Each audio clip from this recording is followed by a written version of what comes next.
मान्य आहे मला, जे जे घडलं ते घडायला नको होतं. पण पण मला मला ऋषीची खूप काळजी वाटते. तुम्हाला काय वाटतं?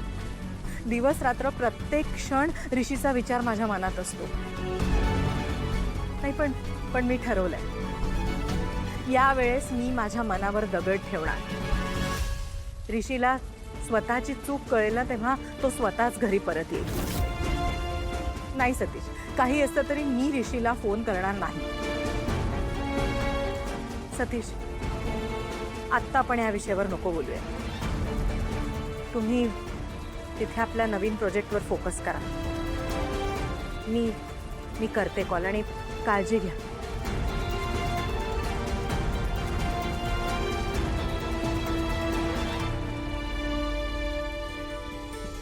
आई, मी जेवण वाढून घेतलंय, आपण जेवून घेऊया. रोहित त्या इव्हेंटला गेलाय ना, तो येताना जेवून येणार आहे. आपण जेवून घेऊयात. या कमळीचं कधीच भलं होणार नाही. मला माझ्या मुलापासून दुरावलंही नाही. तुम्हाला राग येणार नसेल तर एक बोलू का? यात कमळीची काहीच चूक नाही. मी कमळीला ओळखते. कमळी खरंच खूप चांगली मुलगी आहे. मला मान्य आहे ऋषी घर सोडून तिच्यामुळे गेला, पण तिला हा निर्णय मान्य नसणारच आहे. कमळी ऋषीला कधीच सांगणार नाही असं काहीतरी करायला. ऐका माझं. राधिका, मला माहिती आहे तुलाही असंच वाटतंय की मी चुकते, पण मला हे माहिती आहे काही झालं तरी तू तिचीच बाजू घेशील. आई, मी कोणाचीच बाजू घेत नाही. मी जे खरंय ना तेच सांगते तुम्हाला. कमळी कधीच कोणाबद्दल वाईट विचार करू शकत नाही आई. खरंच राधिका,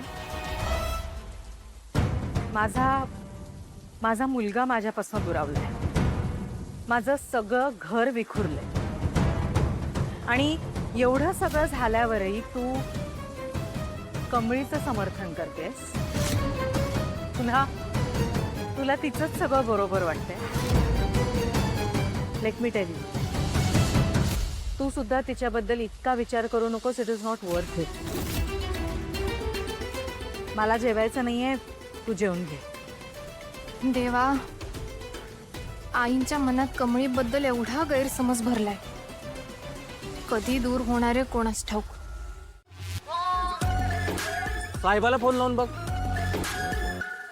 तुम्ही नाही, इथं झुणका भाकर फेमस मिळते ना, ती खायसाठी म्हणून आलो होतो, पण तुम्ही दिसलात.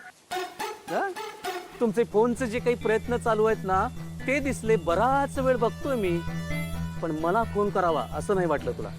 मी करणार होतो तुला फोन. आई म्हणून केला नाही ना? हो साहेबा, आई बॉस आहे तुझी, आणि माझ्या आणि आईच्या भांडणामुळे तुझी फरफट होताना नाही बघायची. मला फरफट होताना नाही बघायची. नाही, बरोबर आहे. शेवटी मी एम्प्लॉई आहे ना, आणि तुम्ही मालक आहात. तुमचं तेच खरं समजलं पाहिजे. अरे, तू मला मदत करायला आलायस की टोमणे मारायला आलायस? हे बघ, टोमणीच बरी तुला मारलेले. किमान ना त्या रोहित सरांनी सांगितलं तरी मला, तू कुठं गेलायस, काय करतोयस, कुठं राहतोयस, हे तरी कळलंय मला. बरं, आता काय ठरवलंय? राहायची सोय काय आहे? तेच मित्रालाच फोन कर. मित्राला फोन करतोय? बरोबर, आम्ही सगळे दुश्मनच ना. साहेबा, मी सांगितलं ना. नाही, मला काही ऐकायचं नाही. आजपासून तू माझ्या रूमवर राहायला येतोय हे कराय. नाही, मला बाकीचं काय ऐकायचंच नाहीये ना. बस. आणि जाताना आपण पोट भरून चहा पिऊन जाऊया. अरे पण हेच, हा जो काही पण केलायस ना, याच्याविषयीच आपल्याला रात्रभर चर्चा करावी लागेल ना, म्हणून चहा प्यावा लागेल. चहाच प्यायचा. ही वेळ चहाची नाहीये साहेब. हा, अरे काय चहाचे नाही बोल. वेळ चहाची नाही? मग चालतंय की. मला असं वाटतंय की आपण आपल्या शिक्षण संस्थेतर्फे आता लॉ कॉलेजही सुरू करायला हवं. म्हणजे आपला त्याचा प्लॅन तर रेडी आहे, इन्फ्रास्ट्रक्चर सुद्धा आहे, पण त्या संदर्भातल्या परमिशन्स, युनिव्हर्सिटी अप्रुव्हल, ती सगळी प्रोसेस आता जरा जोमाने सुरू करायला हवी. आणखीन एक गोष्ट माझ्या मनात आहे. आपल्या कॉलेज सारखी आणखी किमान 2 कॉलेजेस तरी मुंबईच्या आसपासच्या भागात आपण सुरू करावीत असं मला वाटतं. तिथे अर्थातच फी कमीच ठेवायची, जेणेकरून गरीब विद्यार्थ्यांना चांगलं शिक्षण मिळेल आणि त्यांना शिक्षणासाठी आपल्या घरापासून फार लांब जावं लागणार नाही. म्हणजे चांगल्या शिक्षणाची संधी त्यांना आपल्या जवळपासच्या भागातच उपलब्ध करून देता येईल. छान आयडिया आहे ही. याने खूप स्टुडंट्सना फायदा होईल.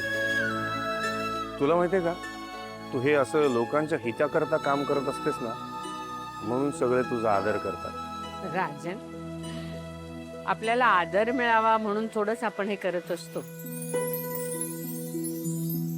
पण आपल्या अशा कामामुळे समाजातल्या सगळ्या स्तरातल्या विद्यार्थ्यांना चांगलं शिक्षण मिळत असेल, ते स्वतःच्या पायावर उभं राहू शकत असतील आणि त्यांच्या आयुष्याला एक दिशा मिळत असेल, तर त्याच्यात आनंदच आहे ना. हा आनंद, हे सुख पैशाने मिळत नाही. आपल्याकडे पैसा आहे, मग तो आपण अशा कामासाठी खर्च केला तर त्याचा उत्तम विनियोग झाला असं म्हणता येईल, हो ना. आपल्या कॉलेजच्या वेलकम फंक्शनमध्ये मी या संदर्भात घोषणा करणार आहे.